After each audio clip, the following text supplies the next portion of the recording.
I'm recording right now. All right. What's going on? Welcome in to another episode of the Fantasy Football Show. It is November the 10th, 2020. Great year. Joined by the boys. We got Brandon, Bori, and Bruce. We're going to talk about some news and notes. We're going to recap some studs and duds, great performers, not so great performers, recap our own matchups in our own league, and review the Monday night game. So let's just jump into some news and notes. Big Ben is on the COVID reserve list. He tore both of his ACLs, but he should play this week as long as he tests negative the rest of the week. It's kind of a Matthew Stafford situation. Yeah. Bruce, you got anything to add as the Steelers? It said that there was a couple Steelers that I think they were all just close contacts with somebody, but I think it was 3 or 4 of them because I saw Vance McDonald, I think, was one of them too. And I don't know. It kind of sucks that he won't be able to practice until Saturday, but, I mean, he's Big Ben. So he probably wasn't going to practice. He'll play through anything, I think. Yeah, I think he wasn't going to practice anyway all week with the probably right now. Yeah, I don't think they want to bring out Mason Rudolph again. Yeah, Mason Rudolph is incredible, as we all know. Yeah, I mean, yeah. Hey, I mean, he's like a top 60 quarterback in the world, so like, that counts. Yeah, something like that. He's good. A real head hitter. Real hard-headed. Speaking of hard-headed and head hitters, we got Matthew Stafford into concussion protocol. He got pulled out of the game on Sunday. Some more concussions. There was the David Montgomery into concussion protocol.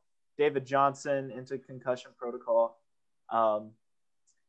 Next up is Nick Chubb. He's designated to return off of IR. The team is hopeful that he will be in for Sunday's game.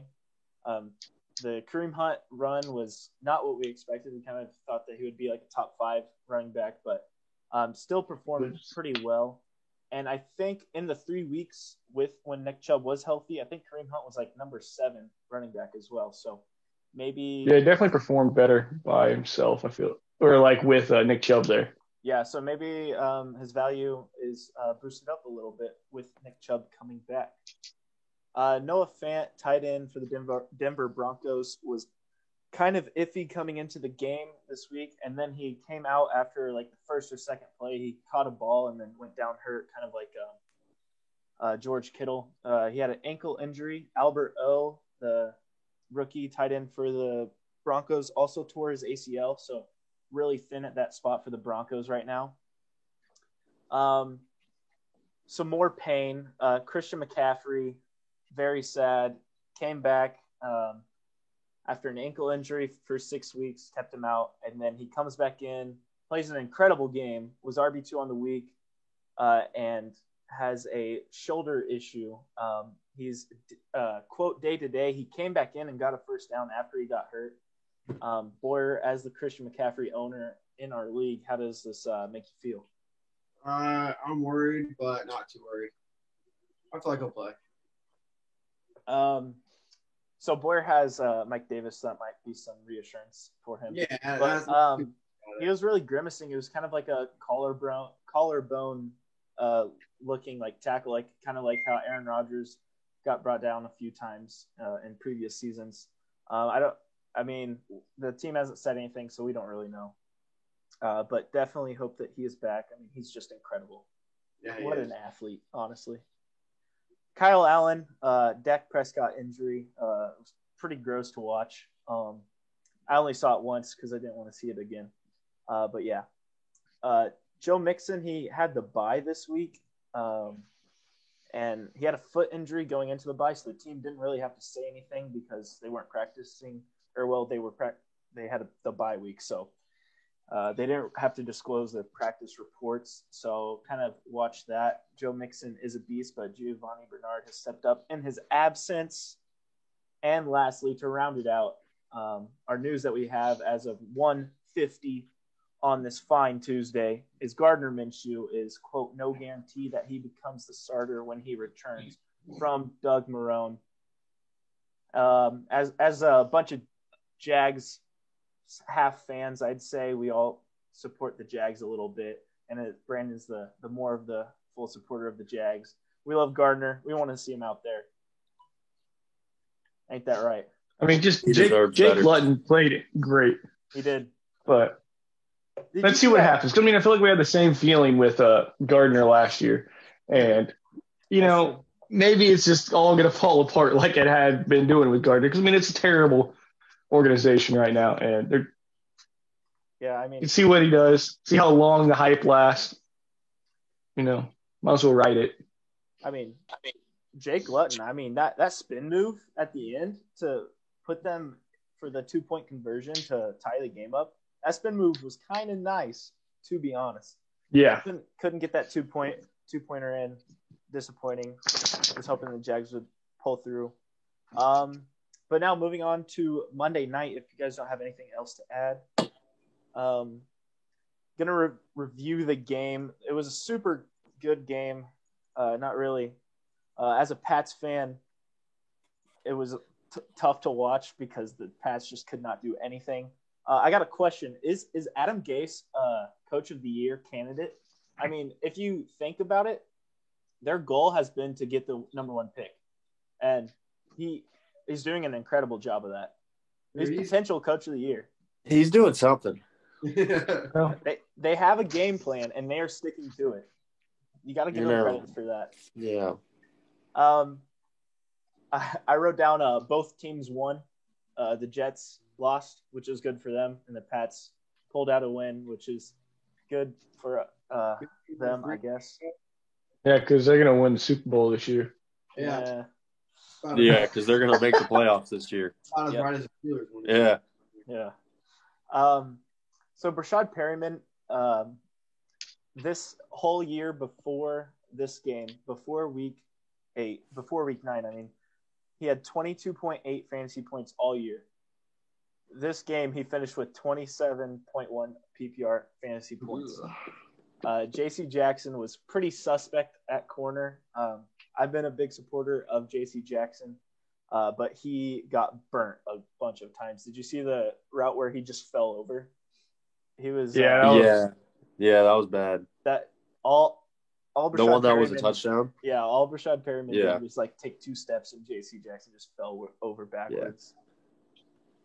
Not looking good. So Cam had a good fantasy day. He finished as quarterback 7, I think. I mean, that's a QB1 performance. However, he has no touchdown passes since week 3, which is pretty concerning, but he's getting it done on the ground. He had 2 rushing touchdowns last night. Damian Harris, I thought, looked really good, and then he got smacked at the end of the game and had to come out with a chest injury. But, I mean, he looks pretty talented. Jacoby Myers exploded, 28.9 fantasy points, 14 targets, 12 catches, 169 yards. Nice. Cam, it was very nice. Cam was so scared to throw it down the field, and he just kept finding Jacoby Myers. I kind of thought Cam was looking like Alex Smith, just not pushing the ball down the field at all. I think there was only 2 or 3 targets of 20-plus yards. It's not looking good. Joe Flacco was kind of slinging that thing, and to wrap it up, J.C. Jackson was very suspect. Anything you guys thought about Monday night's game? I mean, from what I saw, it was a pretty bad game overall. Oh yeah. It was awful to watch. Terrible. Terrible. I mean, honestly, when the Jets got the ball, the game opened up and it was like a decent game to watch just as like a neutral fan, just because it was the Jets just slinging the ball around, which was entertaining. But then that doesn't happen often. No. And they could run whenever they wanted to. I mean, Frank Gore was looking like he was 26 years old. The Pats' defense is not what it was last year, that's for sure. It's looking more like it was in the second half of last year. Yeah, just what's going on with Cam? He just seems like he's not confident, and No, he has he's zero scared. confidence. He has zero confidence. Ever since that meme of him like sliding off the bench and then he gets COVID. I mean, he has not looked like the Cam of the first 3 weeks, and certainly not the Cam who threw for almost 400 yards against the Seattle Seahawks. Yeah, I don't know, but I feel like he's gonna have at least one more game where he explodes this year. Yeah, I still think he's a solid, maybe not solid, but he will put in multiple QB1 performances rest of the season. Like Yeah. he's a quarterback streamer if like your quarterbacks get hurt or on bye for the rest of the season. Boyer, any takeaways you thought? All right. I didn't really watch the game. I got you. So now we're going to move into some studs, the fantasy performers who went crazy on this weekend. Starting out with the quarterbacks, Kyler Murray. He had 37.9 fantasy points. He was 21 of 26, 283 yards, 3 touchdowns. He put another 106 on the ground and another touchdown. The battle between him and Tua was super entertaining. The Dolphins come out on top, but Kyler was just performing. I saw a tweet. It's capping the fantasy points per game of 2018, Patrick Mahomes, 30.1. 2019, Lamar Jackson, 30.5. So far, Kyler in 2020 is at 33.2 fantasy points a game. That's crazy. I mean, that's the MVP performance of Lamar Jackson and Pat's like record-breaking first season of 50-plus touchdowns. And that was his MVP season too. Yeah. And Kyler has not been mentioned in like any MVP. Nothing. I feel like. Yeah, no. He's so entertaining, dude. Like he's I like watching small, so shifty. Yeah. He runs cool. I don't know why. He just like. Yeah, it's entertaining. He's the ball out. Yeah, he's like. I love it. He's so elusive. It's must-watch TV, not even just must-watch sport. Like, it's just good. Josh Allen, the QB2 on the week, he was 36. He had 36 fantasy points. He was 31 of 38, 415 yards to the air, 400, 3 touchdowns, and 14 yards on the ground and a touchdown. Going into the season, he hadn't had any 300-yard performances. He had 3 in a row in the first 3 weeks, and then now he's putting up 400. This is a new Josh Allen. Yeah. After the slump that he had going into this game, he was on like a 4-game slump, I think. He was rocking about 16, 15 fantasy points around that area. Yeah, from week 5 to week 8, he was 16, 15, 16, and 12 fantasy points. And then he gets 36 against Seattle, which is suspect. Did you hear what Pete Carroll said after the game? Pete Carroll, they asked him, like, why didn't you guys, like, adjust to Josh Allen? I mean, they were slinging the ball. And he said, well, we didn't really expect them to throw it. We expected them to run it. But Seattle is literally the worst. Seattle is the worst against the pass. They literally, like, how many times did they run the ball? Because they didn't, I feel like. I don't have it in front of me right now, but it was not much. 10. Less than 10. Yeah, I was watching the game, and it was literally because throw. And I thought that, like, once they got there, like, I feel like they had, like, a decent lead at some point, and then they kind of let it go a little bit. But they just kept passing. They did not care. They were just passing the whole time. Devin Singletary had 2 attempts on the ground. Zach Moss had 9 attempts on the ground. I don't have Josh Allen's rushing numbers in front of me.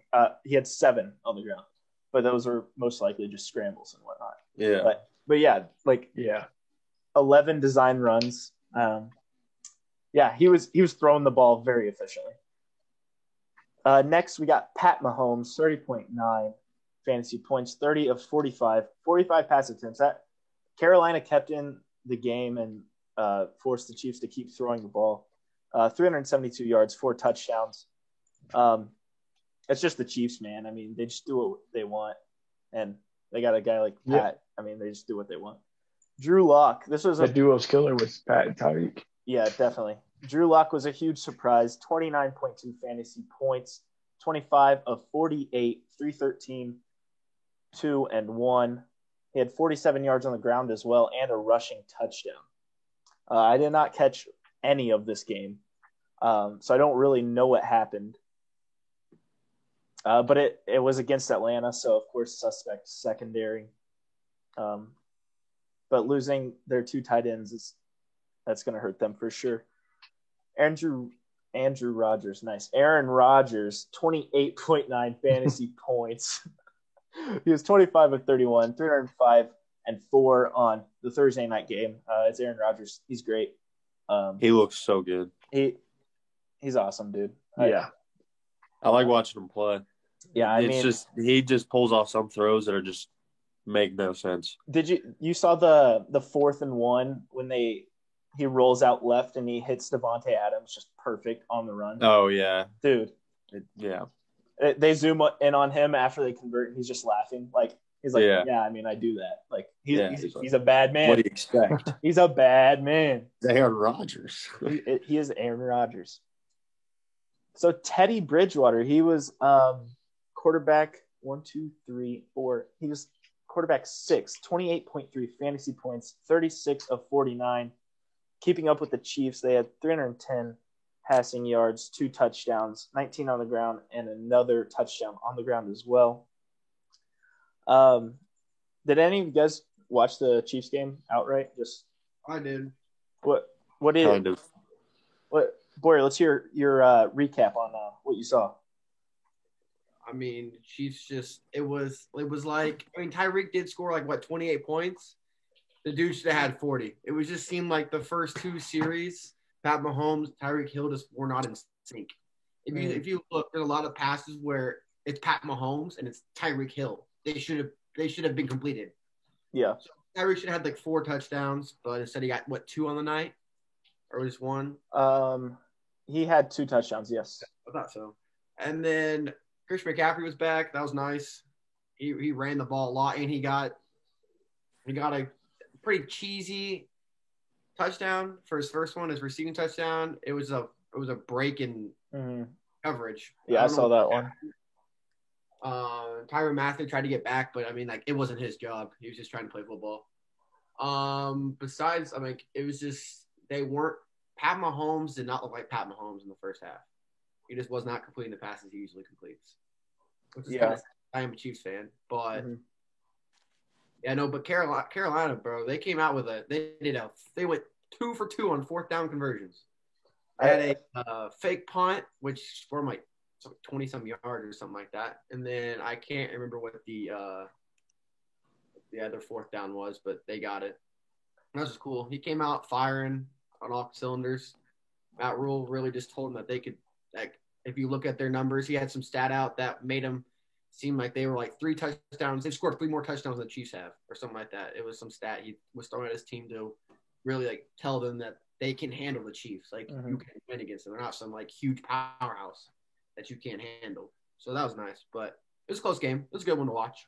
Yeah, Carolina, I think, is super underrated. Teddy's been playing as good as he needs to. They got Christian McCaffrey back, and they showed that they can hang. And then there's 3 wide receivers in Robbie Anderson, Curtis Samuel, and DJ Moore, all super talented.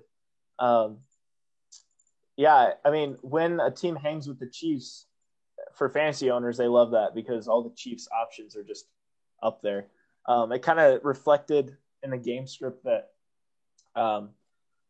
Clyde Edwards-Helaire, Le'Veon Bell, and Darrell Williams, they didn't have very many touches at all. I'm trying to pull it up right now.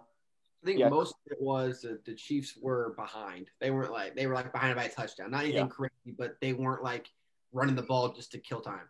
Right. Like the first possession, the Chiefs didn't get the ball first quarter until like 7 minutes left in the first quarter. Right. Like Carolina marched down the field slowly and just took as much time as possible, which I like to see. Yeah. One way to beat the Chiefs, don't give them the ball. Yeah, they only ran the ball 9 times with from their running backs. 5 going to Clyde, 4 to Le'Veon Bell. Le'Veon Bell didn't do anything with his. Clyde did catch a touchdown, which I like to see. I'm a big fan of his. But moving on, like to get Bruce on in here. Big Ben, 25 fantasy points. He was 29 of 42, 306 in the air, and 3 touchdowns. A very suspect game for the Steelers. They got away from the run. They were not ahead the whole game like everyone expected. They were behind the entire first half, kind of trying to kill time until Bruce gets back. I don't really know where he's at. Did you guys? He's pooping. Yeah. Okay. Hey, I have a quick question though. Yeah. Samuel for the Carolina Panthers. Is he a running back too? Because he lined up a lot of running back sets, which I like. Yeah. Good. In college, he came into Ohio State as a running back, and then he got split out wide and kind of succeeded. I think they're just trying to take some load off of Christian and Mike Davis. He has experience playing there. I mean, last week against Atlanta, he ran one in. He got 3 rushing attempts. I mean, all year he's gotten at least 1 rush. He has 4 in some games. The past 2 weeks, he's had 3 rushes. I think you could keep seeing that, and that only makes his value higher. I mean, Curtis Samuel's kind of quietly breaking out these past 3 games. He's had 11, 17, and 17 in the past 3, and he's getting 6 targets, 4 targets, and 9 targets. And with McCaffrey possibly missing some more time, that only opens up the door some more for Curtis Samuel. I liked him. He's really good.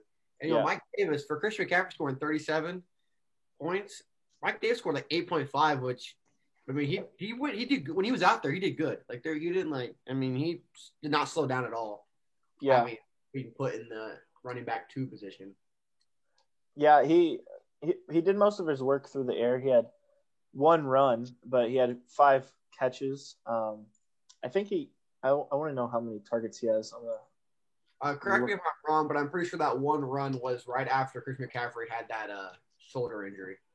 He ran out and did the 1 run because that's what play he missed, because they were talking at the beginning. What scared me due to fantasy was that Chris McCaffrey was going to be rotating series with Mike Davis, and I had both of them. So I mean, of course I'm going to play Chris McCaffrey, but it's like that's not good for me because I'm going to maybe both players score 20 or something crazy like that. But besides the last play where he got injured, he was in every other play, if not every play. Which I did not understand. So Mike Davis had 6 targets. He caught 5. I didn't really understand it because going into the game, Matt Rule, he gets asked how much Christian's going to play. And he goes, they're going to split. He's going to split some work with Mike Davis, and we're not going to give him very many consecutive touches, which I thought that was just a complete lie because he was just out there constantly. Oh, yeah, he was out there all the time. I mean, he showed like he had played the last 6 weeks. Like there was no run at all. He was out there being explosive, breaking tackles. It was nice that there was no like rust that he had to break off. Yeah, I think he could have went last week, but since it was that Thursday game, they wanted to rest him some more, which is I'm okay with that too, because if that's the way, because I was worried maybe he would get re-injured, the first game back, but he looked really nice on that ankle. Yeah, nothing slowing him down. That I would not expect him to make coming back from an ankle injury. Yeah. Bruce, I want to call you in here. We just talked about Big Ben a little bit before you left. They threw the ball 42 times. They were down the entire first half. They were down going into halftime. They ran the ball with James Conner. I think he only had 9 carries. What break down that game for me? You watched it the closest, I'm sure. Well, the way they had to play kind of reminded me of, because the last 2 weeks, I saw that you said something about Cam Newton. He's 1-38 when trailing by double digits. The Steelers' Big Ben in the last 2 weeks is 2-0 when trailing by double digits, which I like that against a team, the Ravens. I mean, they're a good team. They're going to score points. You're down by 10 plus, but playing Dallas and you're down 10 plus, I think it was just a lot of – because, I mean, I don't think the Steelers led until the fourth quarter maybe. They had to come back the whole time, and then they were just having rough possessions where they'd go 3 and out, or they'd get – also, the Cowboys were running some stupid stuff, not going to lie. Did you see the punt return? The yeet across the field? Yes, the yeet across the field. I saw that happen, and I was like, we're going to lose the game. They're going to score a touchdown. We're going to lose the game. I thought that's what was happening, but luckily they stopped it. Minka had a clutch game. He had a fumble recovery. Like, the guy caught the ball, immediately stripped by one guy, and it just fell right into Minka's hands, and then he had a pick in the end zone too. That was really clutch. And then he deflected the last second try for a score, and that's back-to-back weeks that he's done that. Mm-hmm. So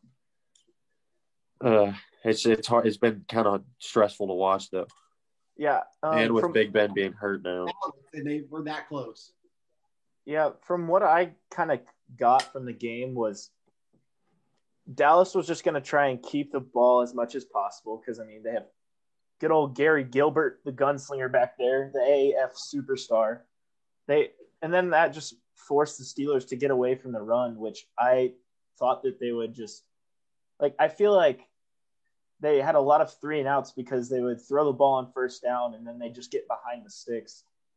But this got to be encouraging for you as a Steelers fan that I feel like in years past, I don't know, 5 seasons or so, like Steelers have been really good, but they play to the level of their opponent. Definitely. I think that's their biggest weakness, and that's been a trend. But this time they pull it out. They beat possibly the worst team right now. The Jets are probably worse, but I mean Dallas without their quarterback or top 2 quarterbacks. But I think it's encouraging for the Steelers. They find a way to win ugly. Yeah. And I mean, I guess a win's a win. Yeah. But yep. So moving on to Cam, he was a top 12 quarterback. He was a QB1. We talked about it. He was 24 of 27. Or he had 24 fantasy points, 27 of 35, 274 through the air, which 169 of that went to Jacoby Myers. Nice. Yeah. 2 touchdowns on the ground. Bruce talked about it. He touched on it. Cam, before this Monday night game, was 1-38 when trailing by double digits in the fourth quarter. They came back from 10 points back. Good to see. We talked about the Pats game. If you guys don't have anything to add, we'll move on to running backs. I don't have anything to add. All right. So, the man of the season, possibly the MVP currently, Dalvin Cook. He had 39 fantasy points, 22 carries, 206 yards, 2 touchdowns, 2 catches, 46 yards. So, how do you feel, Solid? We'll talk about it. We'll get into it. But he's a beast. He's a beast. So these past 2 weeks have been crazy, right? We can all agree on that for Dalvin. Yeah. So I wanted to break this down. If he continued this pace, it's just stupid. If he did this for 16 games, 416 carries, 2,952 yards, 7 yards carry, 40 rushing touchdowns, 32 catches, 872 yards, 8 receiving touchdowns, 670 fantasy points the whole year. That's insane. I think he could do it. I mean, I would not bet against Dalvin right now. I know that. He's incredible. Honestly, I don't think he's going to run out of steam this year. He's going to keep playing great. 30-plus every game. It doesn't look like he will. It does not look like he will. So Boyer touched on it. I am in pain. I had Dalvin to start the year. I traded him away for nothing, really, now that we look back at the trade. I don't want to talk about it. Talking about Clyde and It's pain. Robbie? Or No, it was Jonathan Taylor. You know, I was a big believer in Jonathan Taylor, and he is not paying me back, which is telling you, man. Well, He ain't no Marlon Mack. Nope, he is not. So Dalvin Cook has more fantasy points in the last 2 weeks, more than Kenyon Drake, Devontae Parker, Jarvis Landry, to name a few. Kenyon Drake, he has more fantasy points in the past 2 weeks than Kenyon Drake has all season. I think he's been injured a lot of the season, though. Actually, he was hurt. 2 weeks. This was the first week he was hurt. Was this week 9 because they had the bye. Oh, they did have the bye, didn't they? Yeah, right. That's just crazy. I mean, Dalvin Cook is good. You got to say, though, with Kenyon Drake, he's got Kyler Murray who runs the ball a lot. Yeah, I mean, I think Kyler takes a lot of the runs sometimes. Yeah, I agree with that a lot. Yeah, last year, Kenyon Drake had that 4-game stretch where he put up 20-plus fantasy points 4 weeks in a row. He had 4 touchdowns against the 49ers. I don't know what happened. I don't know what's going on. I think Kenyon Drake just kind of had 4 good weeks, and then he got paid, and then he said, hey, he got that bag. Yeah. He did get the bag. So moving on to Christian McCaffrey, RB2 on the week, 37.1 fantasy points, 18 carries, 69 yards, a very nice amount. 1 touchdown, 10 targets, 10 catches, 82 yards, and a touchdown. Super good to see him back. Awful that he's hurt. He's good. Dalvin Cook and What a guy. McCaffrey are good. I mean, we got some hard-hitting analysis here at the Fantasy Football Show. So J.D. McKissick was RB3. J.D. McKissick. This was a bad week for running backs. He had 17.2 fantasy points. He had 3 carries for 17 yards, and he had 9 catches on 14 targets for 65 yards. Is this the Alex Smith effect? Wait, hold on. Are you telling me that it went from 37 to what? What was the next running back number? 17. Holy moly. Yep. It was a bad week for running backs. No one really performed except for arguably the 2 best running backs in the game. I mean, Alvin didn't even really do that great. No, I mean, Alvin, compared to everyone else, Alvin did great. But for Alvin, he didn't have an Alvin week, of course. Yeah. Imagine your team score. I think it's his first week. I think this is his lowest week, and his lowest week before this was 19.9, I believe, something like that. It's crazy. That sounds right. So, yeah, J.D. McKissick. Alex Smith is going to be the quarterback going forward. They said that, I believe, after the game. So Dwayne Haskins is not going to be taking over. Kind of sucks for Terry McLaurin. I mean, 14 targets for a running back is insane. Those are Christian McCaffrey numbers. I would have liked to see that go to Antonio Gibson. As a huge Antonio Gibson fan, me and Bruce are the biggest Gibson fans here. I like him. He's incredible. I think that they need to give the ball to Antonio Gibson. He's incredible. But breaking down J.D. McKissick's stats a little further, he had 3 carries and 14 targets. Gibson had 6 carries and 3 targets. J.D. played 83% of snaps, 26 from the running back spot, 15 in the slot. He was like their slot receiver almost, and he had 4 snaps out wide. So Washington will probably keep playing these 2 running backs together on the field at the same time, kind of like Tariq Cohen and Montgomery, what the Bears used to do before he got hurt. I just like this to go to Gibson. I like Gibson. But, yeah, Kalen Ballage, the RB4 on the week, just like everyone expected. Justin Jackson went down with a knee injury, I think, on the first play of the game. and Kalen Ballage was the benefactor to that injury. He had 16.4 fantasy points, 15 carries, a nice 69 yards. We got a lot of nice performances this week. A touchdown, 2 catches, 15 yards. Another Adam Gase effect, furthering the take that all players that get away from Adam Gase are good. Kalen Ballage had a good week. I don't think it matters, though, as long as Justin Jackson gets healthy again. True. I think Joshua Kelly's pretty good. But, I mean, if Justin Jackson doesn't get healthy again, then I guess you could look at picking up Kalen Ballage. James Robinson, the RB5,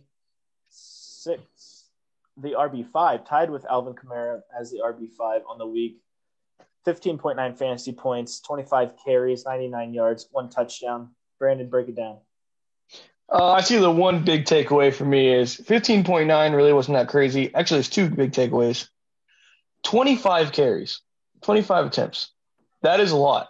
That is quite a bit. That is a big number. It's a lot, man. And another big thing to take away, he had 15.9 and on PPR with no receptions. No, not a single one. Derrick Henry. So, I mean, he just gets a few receptions in there, and he's a 20-point performance. Definitely. It's a second straight week of 20-plus carries. I mean, 1 yard away from a second straight week of 100 yards. James Robinson, fantasy MVP this year, could say. I mean, he was on no one's roster until a few days before the first game. I mean, how can you not say that he is possibly the fantasy MVP this year? He's the RB4. The number 4 Dalvin best. Dalvin Cook has been great, but you also spent a first or second round draft pick on him. James Robinson, no one picked up until either after the first game or just before the first game, like Brandon did. Yeah, but I mean, mine wasn't really that crazy because all I did is really replace Leonard Fournette, who I wasted a third round pick on or something. But I mean, still, the RB4. This is like the Kareem Hunt of his rookie year. Yeah, he's a league winner. It's a big move for sure. It really can fill in a hole on the team. Because I mean, if I didn't have James Robinson on my team, I'd have Alvin, and if I didn't get Kareem Hunt, also Kareem Hunt was because of the Leonard Fournette effect. I would probably be starting some dude dropping 12 points a week instead of have James Robinson. Yep. James Robinson is good. Bruce is a hater, but I think that he's good. I'll keep hating. All right. So moving into wide receivers. The wide receiver 1, everyone expected it. Richie James Jr., wide receiver 49ers.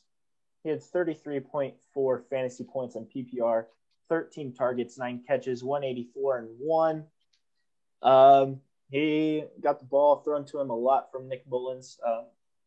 Possible pickup. I saw Kendrick Bourne went back onto the COVID-19 reserve list, but they said on the Thursday night game, going into practice, Kyle Shanahan had he schemed the game around Brandon Ayuk. He schemed 85% of the game around Brandon Ayuk, but then he has to miss the game because of Kendrick Bourne. And I mean,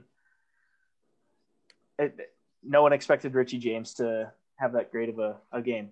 Bruce, why are you celebrating, man? So for the last 20 minutes, I've been trying to get my EA password reset, and I just guessed the password right to my parents' email, which is what it's under. So, all right, really gassed it, huh? Yep. Let's go. Moving on. Wide receiver 2, Devontae Adams, 33.3 fantasy points, 12 targets, 10 catches, 173 and a touchdown. Him and Richie James were going punch for punch in that Thursday night game. Devontae Adams is good. Hot take. Wide receiver 3, Tyreek Hill, 18 targets, 33.1 fantasy points, 9 catches, 113 and 2. Boyer touched on this a little bit ago when we were breaking down the Chiefs and Carolina game. Tyreek Hill is good. He would have scored. Breaking news. He would have scored 40, 50 points if him and Pat were on the same page. I really do believe he would have literally just gone off. Yeah, I mean, they weren't stopping him. It was just the passes just weren't being completed. Yeah, 18 targets. That is staggering. That's like the Cooper Kupp 22 targets a few weeks ago or last week. Yeah, you don't see that very often. Which, I mean, I feel like that's different for Tyreek because he doesn't get that many targets. He just gets big catches. No, and all of a sudden, he was just a workhorse. Yeah. I think Carolina really noticed that Tyreek only gets like one or two big plays, so they were really covering everybody else. The coverage wasn't so hot on Tyreek Hill. That's why they just went to him all the time, and he literally should have just gone off that game. It should have been a game if they were in sync. I'm glad they were. Tyreek Hill has this reputation going into the season of being an inconsistent, huge boom, bust kind of play. But this year, he has been possibly the most consistent, like wide receiver one. He has one game below 15 fantasy points, and that was 5 points, which you don't like to see, but 15, 26, 21, 16, 18, 5, 17, 28, 33. He's been incredible this year. Yeah. Go ahead. I mean, you say you got 5, but I mean, you play any player, and they're going to drop 5 points. Every wide receiver has a game below 10. Every wide receiver, no matter what. Yeah. Just happens. Yeah, Tyreek Hill is kind of breaking his narrative this year of being super inconsistent. Jakobi Meyers, wide receiver, 4 on the week. New England Patriot. I love Jakobi Meyers. Undrafted free agent 2 years ago, I think. It was his birthday. He had 28.9 fantasy points to celebrate it with 14 targets, 12 catches, 169 yards. Super nice performance. What's going on with these nice performances? I'm loving it. Samson's loving it. We're all loving it. We love Samson. Hey, Samson, what'd you think of Jakobi? Who's Jakobi? Yeah, I thought so too. He was just getting hyper-targeted by Cam. He was really the only wide receiver open. And he was running those short Julian Edelman type routes, which Cam was super favoriting. I think he caught one like over 20 yards, which was like Cam's third pass of the game. But anyway, wide receiver 5, DJ Chark. I had DJ Chark all year. I chose a great week to drop him. 27.6 fantasy points, 12 targets, 7 catches, 146 and 1. He had 146 yards. Is that right? Sounds about right. 146. He had a 75-yard bomb from Mr. Luton, Mr. Spin Move. Brandon, did you watch the Jags game, or did you just kind of watch it in passing? I think I was at work at the time because it was a 12 o'clock game, right?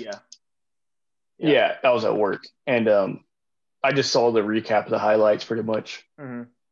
Yeah, DJ Chark. I think he had like halfway through the game, he had like 80 yards and like 3 catches, and I was kind of like, oh, so he only had one huge play, but I must have missed that he added on another 60 yards. But yeah, fantastic game from DJ Chark. Great time for me to drop him. Seems to happen all the time for me. Wide receiver 7 on the week. Curtis Samuel, 26.8 fantasy points, 9 targets, 9 catches, 105 on the ground, through the air, and a touchdown. The wide receiver 3 in this Carolina Panthers offense, they made the Chiefs throw the ball, and I mean, we've been talking about it this whole podcast. Carolina's pretty good, and they got weapons, and Curtis Samuel is one of them. So, kind of tying together with the really good performance of Drew Lock, Jerry Jeudy, wide receiver 8 on the week, 25.5 fantasy points, 14 targets, 7 catches, 125 and 1. I caught none of this game. I did not watch any of this game. Did any of you guys? The only game I watched was the Chiefs and Panthers game. And that'd be Wyatt's call right there, Broncos. But yeah, true. I mean, Jerry Jeudy. Jerry Judy's kind of been always hiding there in the shadows, and he has these moments where you think that he could be a good fantasy value. Was it just one good game, or do you think he's going to rock a solid 15 points throughout the year? He's the type of guy that, like, he looks really good on waiver wire, but it's like, if I play him, is he going to shit the bed? Yeah. Yeah. Notable to look at the matchup. He played Atlanta. They've been suspect all year in the secondary. He hits Las Vegas, who has also been bad. Miami has been super underrated with their secondary. Miami has a good defense. So that's the next two games. I think you could play him against Las Vegas for sure. He had a bomb touchdown catch in this game. And with Noah Fant missing, I mean, Noah Fant has been a big target in this offense. I don't think he's a bad pickup. Waivers going through tomorrow. I mean, if someone needs a wide receiver, Jerry Jeudy could be the guy. I could see it in like a 10, 12-man league. I could see. Yeah, I could see it in like deeper leagues. Yeah, definitely. 10-man league.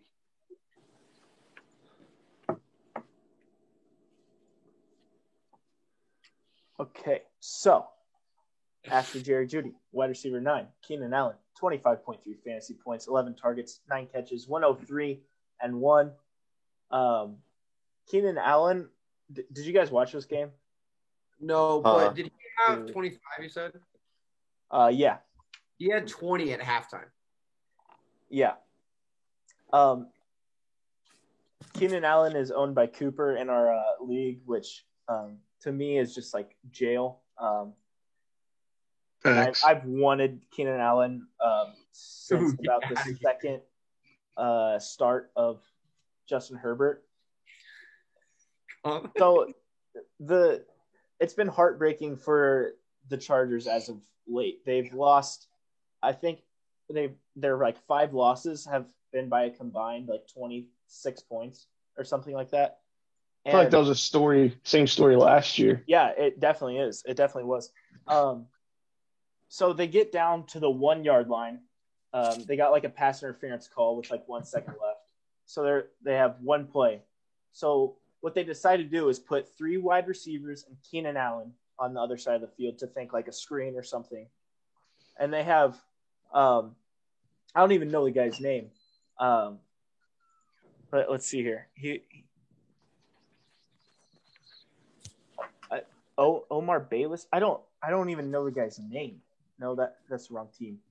That's the wrong team. All right, here we go.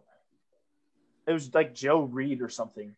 Like he was a huge dude on the other side of the field, and they decided to throw a jump ball to someone that's not Keenan Allen, and I don't understand that football at all. Unfortunate for Chargers fans, Keenan Allen's good. Whoa, Bruce, you want to talk about the wide receiver 13 on the week, Juju? Boo Boo? Yeah, Boo Boo.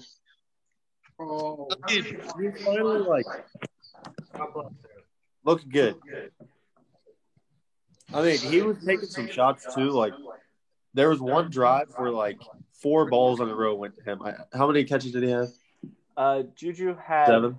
He had 6 catches on 7 targets. Okay.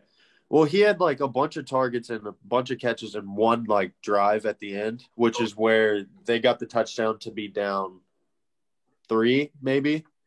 I think it was to go down 3. And I mean, he'd catch it, take a shot, and keep going. Like, I mean, he was doing good. It's good to see. I love, like, the first 2 weeks, I was so happy when he was like dropping a good amount of points. And then he kind of stopped for a bit, but I like a good Boo Boo. Yeah, this was an interesting game.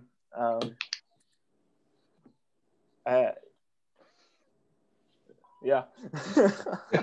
Yeah, it was a weird game for fantasy because, like, nobody really went off. Not expected. And nobody besides Dalvin. And I feel like at least for Steelers wide receivers, every week it's somebody different too. Like that easily could have been Chase Claypool or Deontay Johnson too. Or it could split up a little bit more between the 3. Yeah.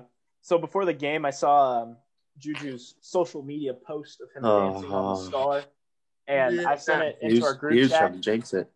Before the game, I said, "This is a jinx. They're going to lose this game. They're down at halftime." I'm like, "No way. There's no way this actually happens." But I mean, Juju put in a good performance, saved his jinx status. Pittsburgh would have buried him. Pittsburgh would have. Oh my, yeah. Dallas would have buried him. Dude, everyone would have. Dude, he would have gotten bullied so hard if he lost that game, or if he drops a catch in the end zone to win the game or something. Oh my. Yeah. Oh, I'm glad it didn't happen, but if it did happen, that would have been incredible to witness. Moving on to tight ends, Travis Kelce. I mean, what's more to say? 25.9 fantasy points, 12 targets, 10 catches, 159 yards. If you have Travis Kelce, you're happy. They were leaving it open pretty well that game. He just I don't understand what defenses. I mean, there's so many weapons, but you know that the ball has to go to Tyreek over the top, get safety help there, and the middle is just wide open for Trav. I mean, and Mecole Hardman is incredibly fast as well. You need safety help for him as well. I mean, the Chiefs just have great players, and Andy Reid plays in for all of them. Jimmy Graham, tight end 2 on the week, 17.5 fantasy points, 6 targets, 6 catches, 55 yards, and a touchdown. Jimmy Graham has become serviceable at tight end. Evan Ingram, a good performance from him, finally. 15.8 fantasy points, 10 targets, 5 catches, 48 yards, and a touchdown. Irv Smith Jr., the tight end for the Minnesota Vikings, 15 fantasy points, 4 targets, 2 catches, 10 yards, 2 touchdowns. A bit of a Mike Evans stat line right there. He's the tight end 2 for the Vikings. He's kind of taking over for Kyle Rudolph, actually. Who I'm pretty sure has a bag. I'm pretty sure they paid Kyle Rudolph, and they're just not playing it. Yeah. Oh, let me check that real quick. TJ Hawkinson, 14.9 fantasy points. Oh, he's so good. 8 targets, 5 catches, 39 yards, and a touchdown. Kind of concerning if Stafford misses, but without him, without Stafford possibly, and without Kenny G. I was about to say Kenny Galladay didn't play too, so that might factor in a little more targets for TJ Hawkinson. Yeah. I'll be honest though, he has been averaging between 9 and 15 points per game. So even with Kenny Galladay there. Oh yeah, no, I was just saying because this week and last week Kenny wouldn't have played. So yeah, I get what you're saying though. It helps him out probably. If you're watching this and your league is not picked up TJ Hawkinson, you need to pick him up. Yeah, I mean, Samson, stop. You need a solid 10 points. He'll get you there. Yeah, I mean, TJ is a tight end 3 on the season. He's averaging 13 points in PPR. Past 3 weeks, 16, 13, and 14. No matter if Kenny G is out or not, it doesn't matter. TJ gets his. Yeah, Darren Waller, 13.2 fantasy points, 10 targets, 5 catches, 22 yards, which I thought was odd, and a touchdown. I did not catch any of this game, I don't think. Who did they play? Las Vegas played.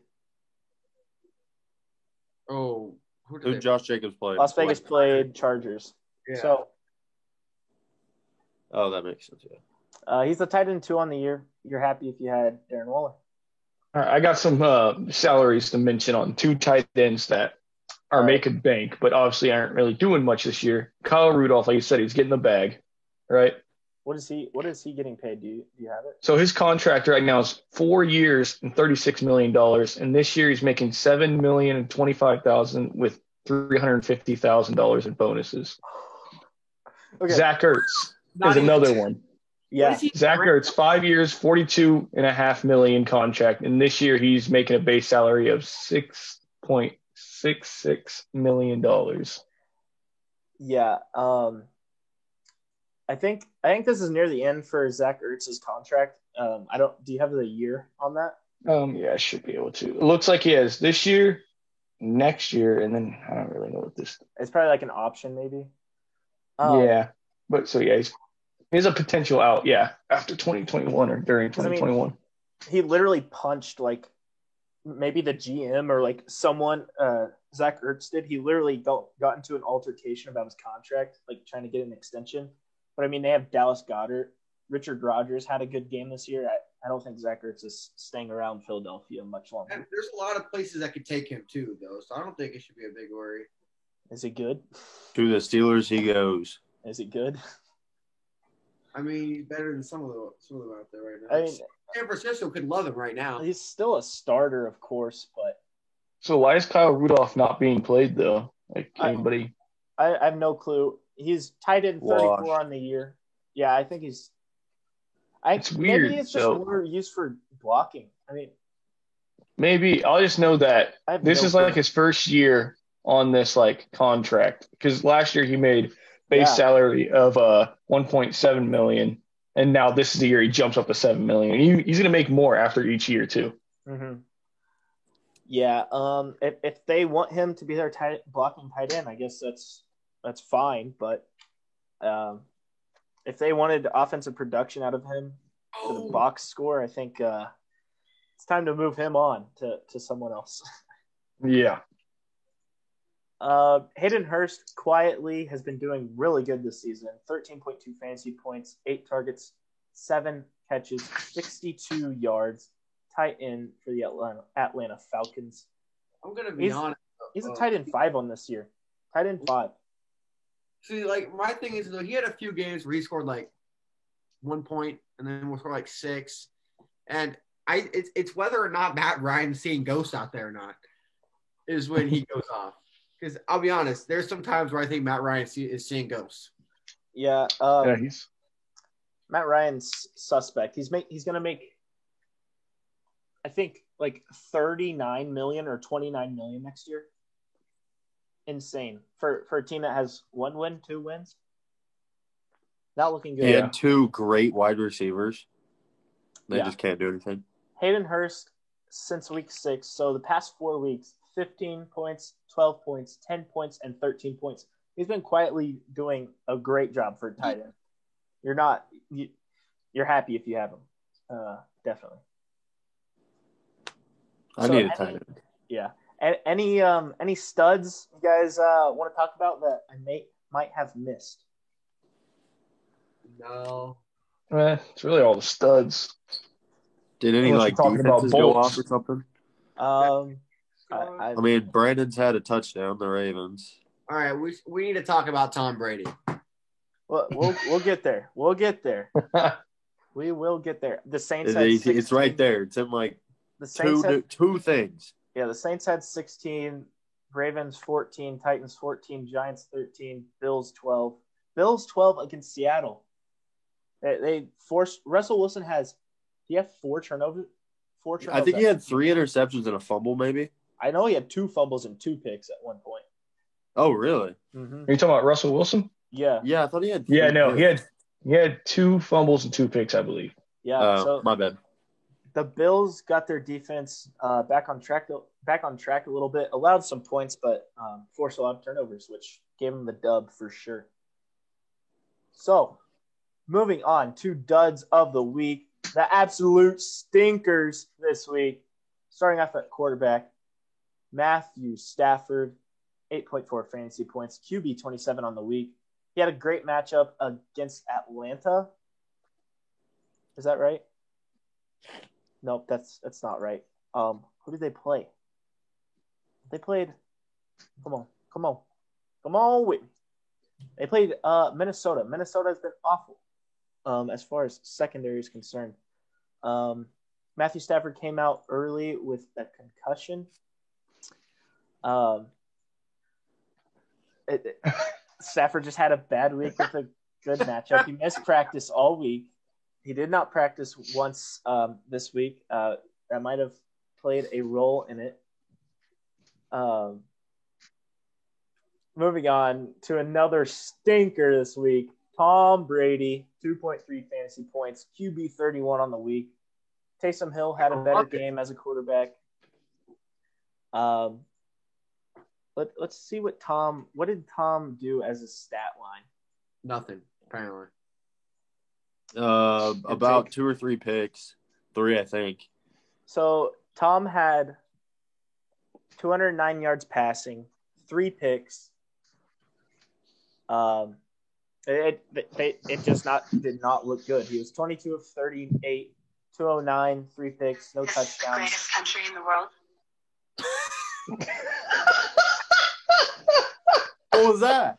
TikTok. I swear it's a TikTok. I swear. Okay, relax. Hold on. Yo, what's going on, man? You got something to say? You watching porn or?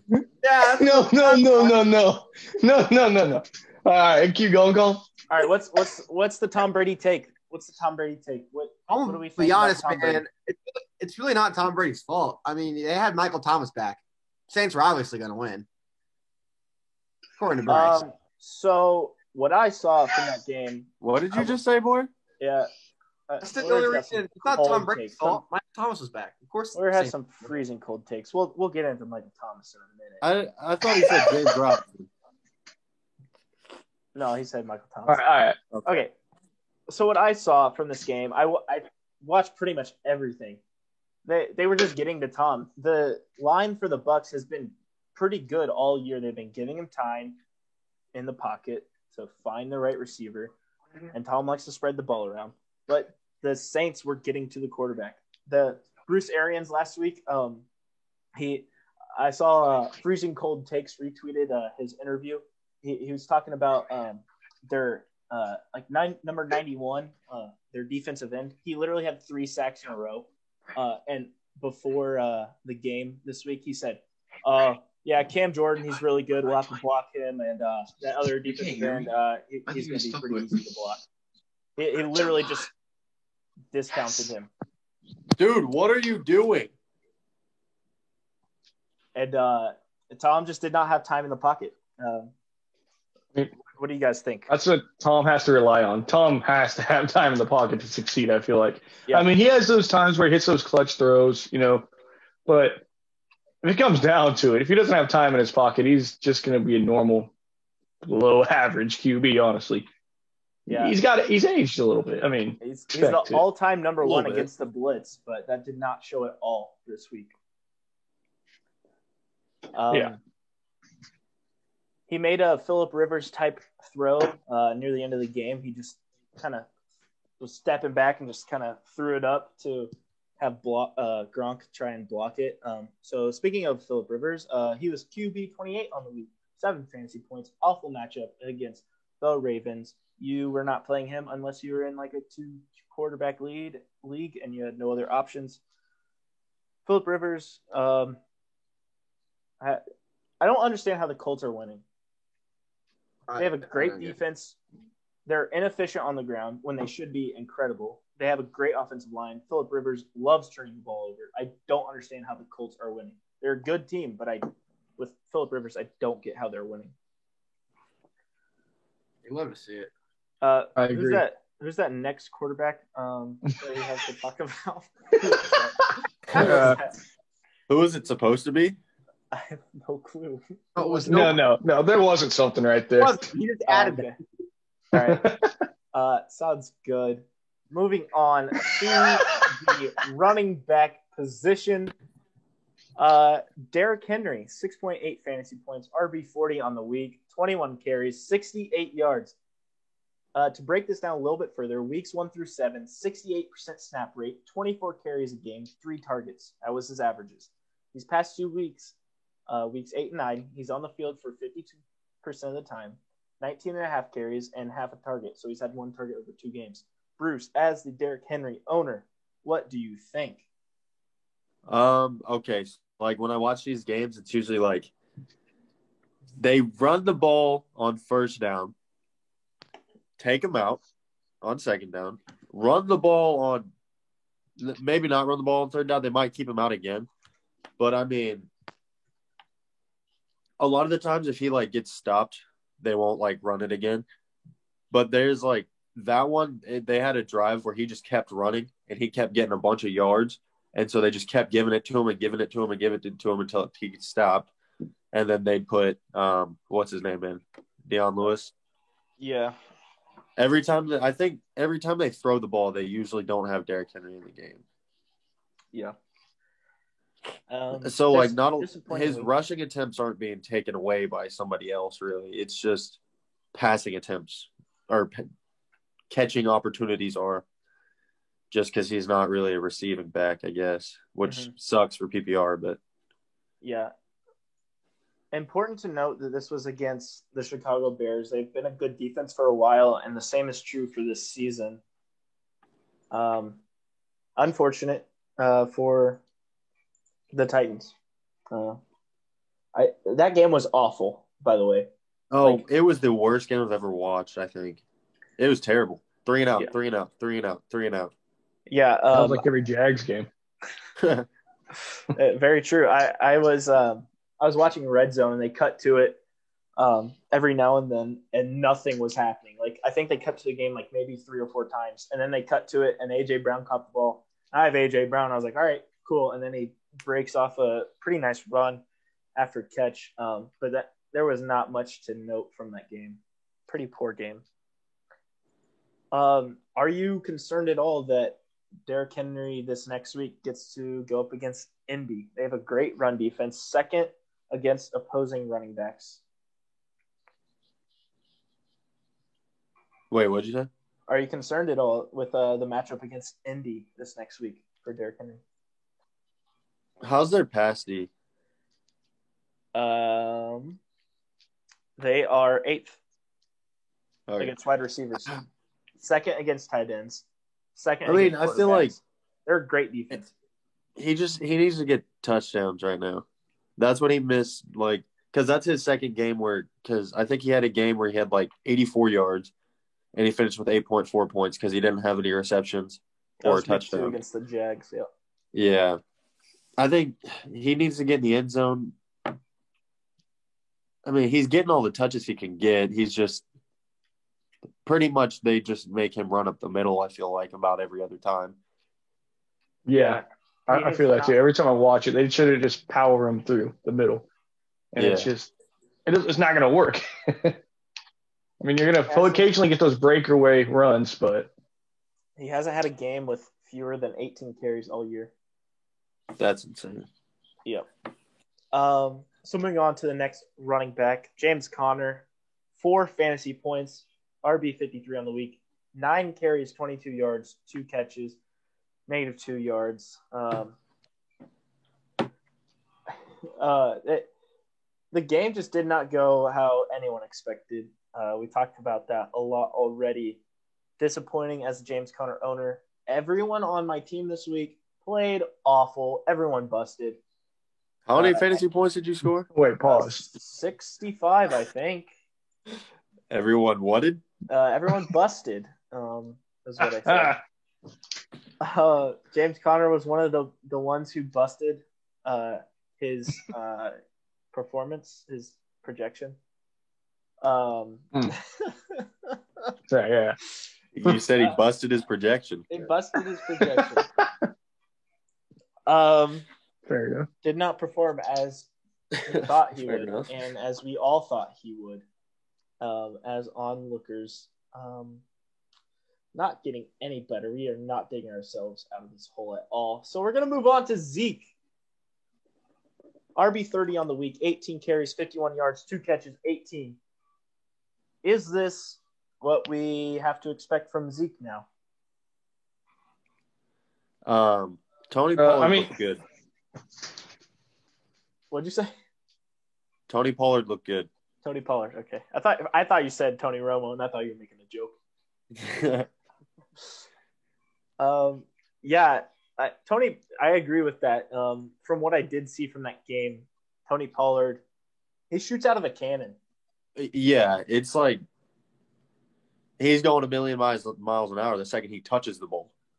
Oh, I'd love to see him just like have a main, like a workhorse job. Role. Like I think he'd be so good. What were you saying, Brandon, by the way? Zeke, it's weird because every time I feel like, I mean, you have a bad, passing offense now. You would think that the running back would go off. But I mean, Zeke also gets quite a bit of receptions, I feel like, but he also is a power horse on the ground. But he's just getting stuffed. Is this the plays he's getting? Is he just not breaking through the holes? What's going on? Is he just falling apart? I don't know, man. For the past 4 weeks, he had 8 receptions against Arizona. But since then, and in that game, he had 4 total fantasy points in standard. Let me switch this PPR for a second. Hold on. So he had 12 points in that game because of the receptions. 1 catch, 2 catch in the past 3 games. He's not getting any receiving work. He's not on the field as much as he usually is, despite, I guess, the past 2 weeks he had 19 carries and 18 carries. He's not getting that 100% snap share that he used to get. Tony Pollard is emerging. 8 carries, 7 carries, 9 carries in the past 3, and he had 10 against Arizona 4 weeks ago. I don't like it. I do not like it at all. I think you've missed the window of sell high on Zeke. And I think that Luke should have traded him a couple weeks ago when somebody was trying to trade for him, being Brandon. What were you going to send him? Tyreek, wasn't it? Was it Tyreek? Willing to trade him? I think it was Tyreek.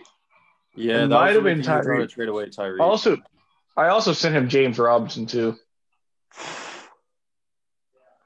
Luke messed up, man. Yeah, Luke man. Messed up. I know. I've been trying to trade with you guys, and you guys don't want to trade with me because you guys are afraid my team's going to get better. But every trade, I'd be screwing myself so far.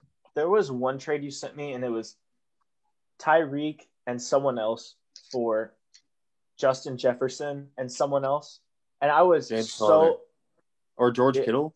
No, it was James Conner. I think that would have had to been the reason why I didn't. Because that trade had me thinking, I think for a solid 10 hours. I would just be I not constantly thinking, but just in passing, I'd just sit there and I'd just be I don't know what to do because I should have accepted it. But yeah, this has not been my year for fantasy. Didn't. It's been awful. You're just doing it to yourself this year. Yeah, it was for definitely. It was it had to have been some running back that was not very great. I was probably trying to trade you James Robinson or Kareem Hunt, and it was Kareem Hunt. It was Kareem somebody Hunt else too. Was it Tyreek Hill? And Tyreek Hill for Justin Jefferson and James Conner. So the Cowboys are on bye this week. Let's talk about the future of Zeke. He gets Minnesota, a poor defense overall, Washington, who has a good front, Baltimore, who has a good front, but Week 14, Cincinnati, Week 15, the banged-up 49ers, Week 16, the Philadelphia Eagles, which has a pretty good run D. So it's kind of – there's not a lot of matchups. There's 2 the next game against Minnesota and then Week 14 against the Bengals. I guess maybe if you want the matchup against the Bengals in the playoffs, but not good for Zeke. Yeah. No, Zeke is not a good. It's looking rough. Why you can pick him up, but I would not trade for him. Moving on to wide receivers. Yeah, you go ahead. No, I was just saying Zeke's trending downward in my eyes. Yeah, I agree with that. So moving on to wide receivers, Amari Cooper, 12.5 fantasy points, wide receiver 38. I don't know if this is necessarily a dud. You can't – Brandon, you have Amari Cooper. What were you expecting going into this week with Garrett Gilbert and against a good Pittsburgh Steelers defense? 12.5 is exactly what I would see was coming from him. I feel like that was spot on. Yeah, I don't think he I have this kind of little way I think that when you put in the backup QBs, to kind of throw to those wide receiver ones because they write those plays because they don't have faith in that new QB. But at the same time, it's either I feel like they're going to blow up or just dud. But 12.5, it's not really a dud. Yeah, I don't think he deserves to be here, but Yeah. Garrett Gilbert, I think, he played as well as he could have. I think he put in an A-plus performance, and you only got 12.5 out of Amari Cooper. So, I mean, Yeah. Mike Evans, wide It's receiver just- 46. Oh, go ahead. I was just saying, he's just the guy. I've seen a lot of people training on trading all your, or not really trading, but dropping your Cowboys wide receivers and players. I mean, we just talked about Zeke also, but it's Amari Cooper and it's Zeke. You don't want to drop them. Like, you hear those names and those are big players, but at the same time, are they going to do anything for you this year? Yeah, if you find someone good on the waivers that you think is going to be way better, then make it the drop. Yeah. And at this point in the year, it's going to take injury. You can't drop Amari Cooper or Zeke. You have to have someone else you can drop other than those two. So, moving on to Mike Evans, wide receiver 46 on the week, 4 catches for 64, 10.4 fantasy points, which I was surprised by because Marshawn Lattimore is very good. Well, he's inconsistent. He is incredible against Mike Evans. That was the narrative going into this game. If you had Mike Evans, you had to sit him. That if in the leagues I had Mike Evans, I was not playing him just because I know that Marshawn Lattimore shuts him down. Bad game overall for the Bucs. I want you guys to rank the top 3 Bucs receivers, not including Gronk, just the wide receivers with Godwin, Evans, and AB. Godwin, AB, Evans. Yep, that's how my ranking's going to go. AB at Spot the on. bottom right now. AB below Mike Evans. Yeah. I'm with Brandon and Bruce on this one. I think Godwin is the guy to have. Michael Thomas, wide receiver 49, 10.1 fantasy points, 5 catches, 51 yards. Bruce, break it down. Hey, what did I say, bro? Once Michael Thomas is back, I'm not losing. Did I lose this week? No. Yeah, your 113 points really got you there. Hey, I'm just playing who I'm playing against. I put up what I needed to win. But I've said this a couple times, but I'll say it again since now it's on the podcast. But I mean, he led the team in catches and he led the team in receiving yards in a game where the ball was spread out a ton. I feel like it won't be that way the rest of the season. Like, I feel like he could be working himself back in after not playing the last 6 weeks, but I really don't think it's anything to worry about. I mean, Drew Brees was finally throwing the ball nice. He only had 6 incompletions, and he threw the ball 32 times. Yeah. And that's a game where they were absolutely destroying the Bucs. Yep. So, and then I think Michael Thomas and Alvin were able to come out of the game halfway through the 4th or something like that. So, I mean, I'm not worried about him scoring that much. I think he'll do better once he gets going. They put in Jameis Winston. Yes, they did. Jameis Winston. Oh, gosh. I'd love to see it. Mr. 33 and 30 himself. What a beast. So the next wide receiver, Tyler Lockett, wide receiver 61, 8 fantasy points, 7 targets, 4 catches, 40 yards. Back-to-back weeks of dud after having an incredible game 2 weeks ago, or 3 weeks ago now. I expected this. I expected last week to be a dud. This week, I expected to be better than 8 fantasy points. My team is bad. He reminds me of a little bit of Calvin Ridley. Yeah. He goes off. It's either 30 or 6. He's been this player. Probably what you're getting. His whole career. Yeah. He's been this player. So from week 4, 5.9 fantasy points, 8.4, 53, 7.3, and 8. So he's due. He's due to have a breakout game. Yep. I definitely could see that happening. They get the Rams. They're number 2 against fantasy wide receivers, but if you have DK like Brandon does or Tyler Lockett like I do, you are playing them. Yeah, facts. You don't want to have them on the bench when they have their 50-point week. No, I am not sitting Tyler Lockett ever again. It doesn't matter how many 2-point games he'll have, honestly. Chris Godwin, wide receiver, 67 on the week, 7.1 fantasy points, 3 catches, 41 yards. Did you see how he was catching the football? Yeah, his fingers were like this. He was catching it like that. Yeah. Like did he have surgery on it? Yeah, he had surgery on it. Yeah. Okay. And they said, after he had it, they were like, "Oh yeah, this is like a 4 to 6 week recovery. He comes back 2 weeks later." I mean, you weren't expecting a good game. Honestly, you have to manage your expectations, and especially when you saw him trying to use possibly 2 of the 3 most important fingers for catching a football taped together. Yeah. I mean, it was yeah. DeAndre Hopkins, wide receiver, 73 on the week, 6 fantasy points, 3 targets, 3 catches, 30 yards. I did not watch much of this game. It looked like a super good game. I saw someone else talk about this game. Like, I mean, D-Hop is good. You're not sitting him no matter what.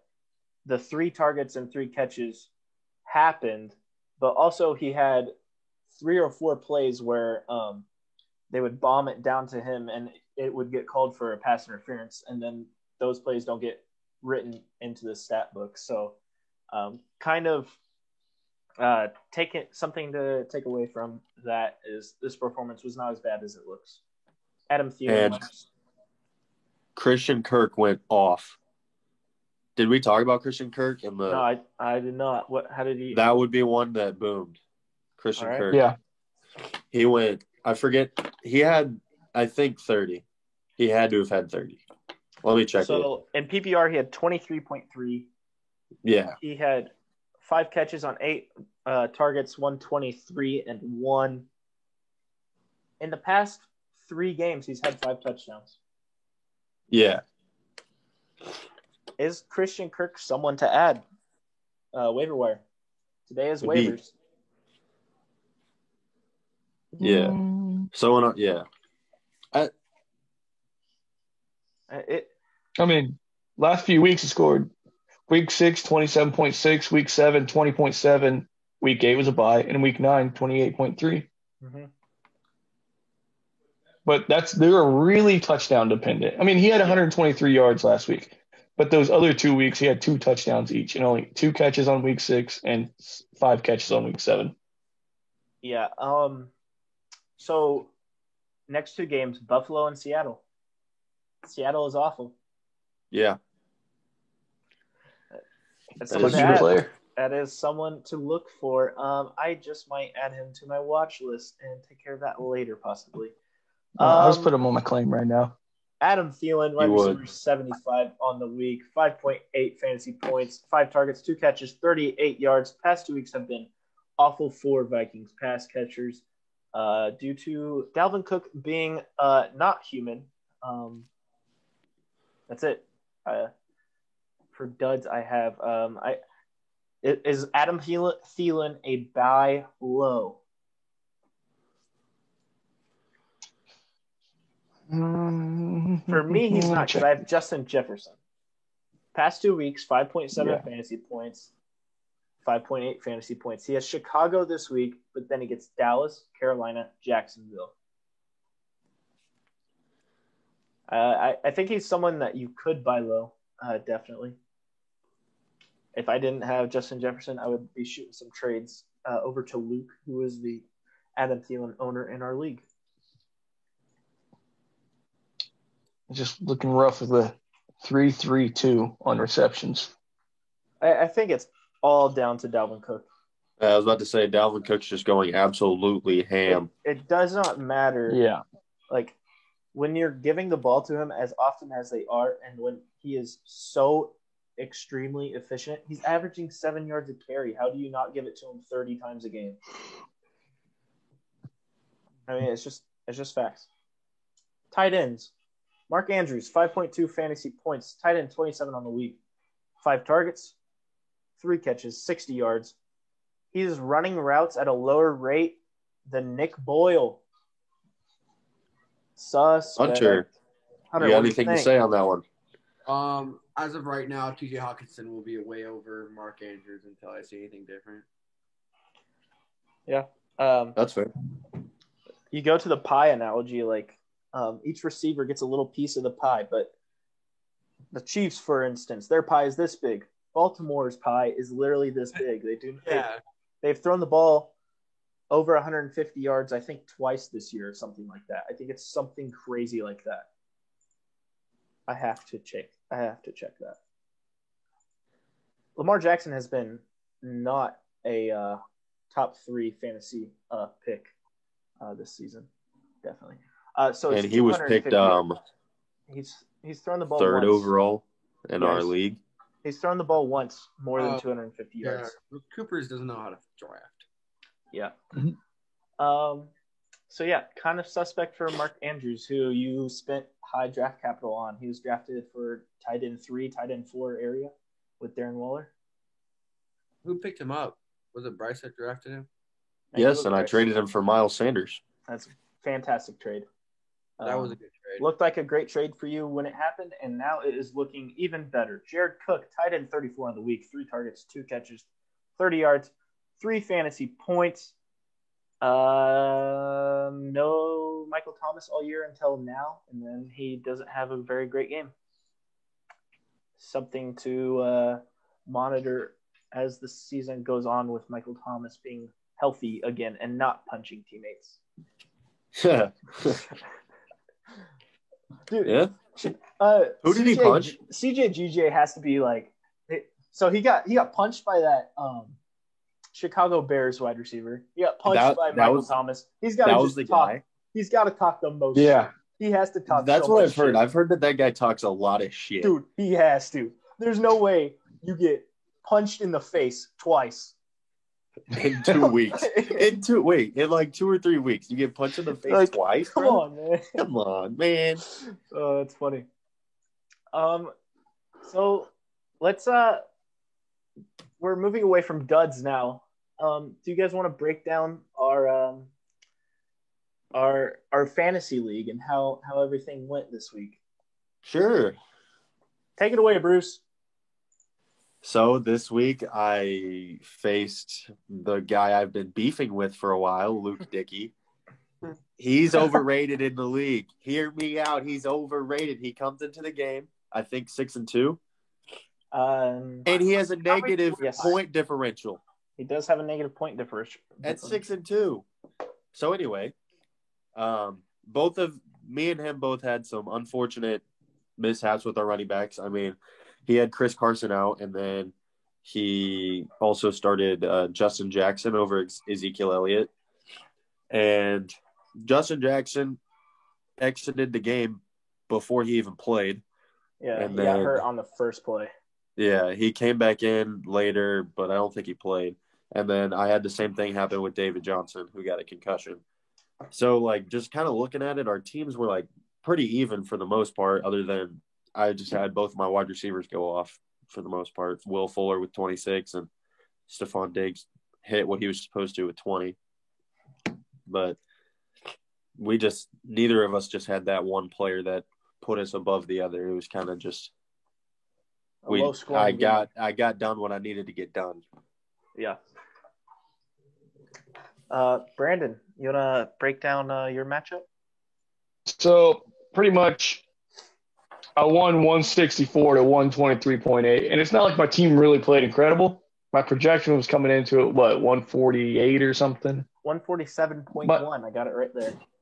Yeah. My whole team played average, besides Tyreek Hill scored 33, and everyone else just did what they were projected pretty much. Alvin scored 115.9, which is less than what he was projected. Russell was about right on it. Baltimore's defense scored 13 instead of 6 as projected, and everything else was about the same. And Cooper's team had David Montgomery, and that kind of brought him down quite a bit. But the rest of his team played solid. Mike Evans being his other worst player with 10. Yeah. He just didn't have anybody play incredible and had one player that played not so great. Yep. Boyer, take it away. I mean, I did play one of the powerhouses in our league. I played Zach. I lost 144 to 178. I would have beat everybody else in the league if I hadn't played him or Brandon. So that's tough because my team. That's the first time like my team has actually like produced numbers, and the fact that I was playing someone that produced 178 points is kind of like a kick in the dick. Because it's like my team did great. I mean, I don't have the best besides Christian McCaffrey. Like my running back 2 is not so hot, but like my team didn't do horrible. Besides like Randall Cobb is the only one that scored less than 10 points. Besides like my defense, my kicker. But So are you like looking to trade your running back 2 or what? you want Chase Edmonds? That's not your running back 2. Oh no! Josh Jacobs is a flex. That man's a flex. Yeah, I'll take Josh Jacobs Jacobs as well if you're going to keep disrespecting him like that. Yeah, I might just have to get Zach to forcefully drop him from your team. I mean, the dude hasn't really produced running back 1 numbers. You want to trade him then? I'll take him. No, I'm gonna keep him. I didn't say that. I just said dude has not produced. Myles Gaskin, straight up. He's running back 10. Josh Jacobs is running back 10 on the year. That's what running back 1 numbers. So to break down the matchup a little bit more, Zach had Kyler Murray and Dalvin, who combined for 86, which would have beat my team altogether. Oh, my God. By 21. By 21 as well. Yeah, I can't believe Wyatt. Wait, how much did Wyatt score? So moving on to my and you matchup, lost by how much? I lost to OJ's Bronco, Wyatt Surratt, 104 to 65. My team, no one played good. Evan Ingram Not a single person. Evan Ingram had his best game of the year, and I applaud that man for it. He played great, but it did not matter.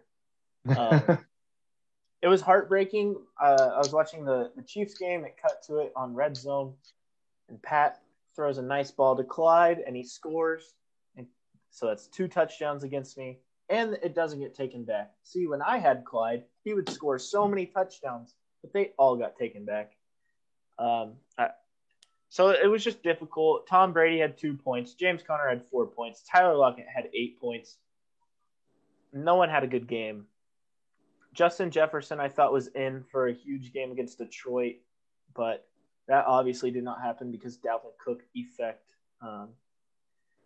Chase Claypool had 15 points, which I was surprised by because Deontay Johnson was healthy and Deontay Johnson was playing. That's true. But it's hard to tell with those guys. It's a guessing game when you play a Pittsburgh receiver. Yeah, they both I got lucky this week. I played Juju and he scored 21. Yeah, I mean, Deontay scored like 13. 14. So it went 21, 15, 14. Yeah, which are all viable, startable numbers. Yeah. The only thing I could have done differently was play A.J. Brown, but I saw the matchup against Chicago, and I went with Justin Jefferson and A.B. I just decided to – I was losing by so much anyway. I threw in A.B. because fuck it. But, yeah, awful week for me. I think the most painful thing about my matchup was that I lost to a team that started 2 of their 3 running backs out of the same backfield, and that backfield being the Denver Broncos. He started Melvin Gordon and Philip Lindsay, and I lost. That is the most painful thing about this. Most painful thing. They combined for 6 points. All of my team just did not show up, and you hate to see it. At least I do. So that leads the playoffs looking very tasty, very interesting. Yeah. I'm sorry, Colin, man, because Noah Fant scored more than your running back 1 and quarterback combined. Yeah. Hey, but you know what, Colin? We're still in the playoffs. We are still in the playoffs. So looking ahead, I was watching Zach and Boyer's game very closely, and I was just praying that Boyer lost. I'm sorry, but that's just the situation that we're in right now. Oh, no, I was glad you lost. I am currently the 2 seed, sitting at 3-6, but I am also tied with Wyatt and Boyer at 3-6. I think I said 2-6. I meant 3-6. We're all 3-6. I've lost 2 in a row. Boyer has lost 3 in a row, and Wyatt has won 2 in a row. Wyatt is on the come up. And dude, he is. He knew what he was doing when he traded away George Kittle. And, yeah. Of course, I bought him. Of course, I traded for him. This week's gonna be fun though, because Colin and I we're playing each other. Yeah, it's gonna be a huge week this week. As far as the other division is concerned, Brandon at 7-2 is the 1 seed. Luke, baby. Luke took the L, but is still in second, and Coop and Bruce are tied at 4 and 5 at the bottom. And I play Coop this week, so that's a deciding factor. This right is there. a huge week. As far as matchups in our fantasy league, it's really going to decide who goes to the playoffs. Do you guys want to preview next week or close it off there? I think we do another podcast Thursday or something. Yeah, my computer's almost dead, not going to lie. Right. Yeah, that's going to wrap it up for this episode of the Fantasy Football Show, November 10th. Happy Tuesday, everybody. Yeah. Thank you for watching. Peace.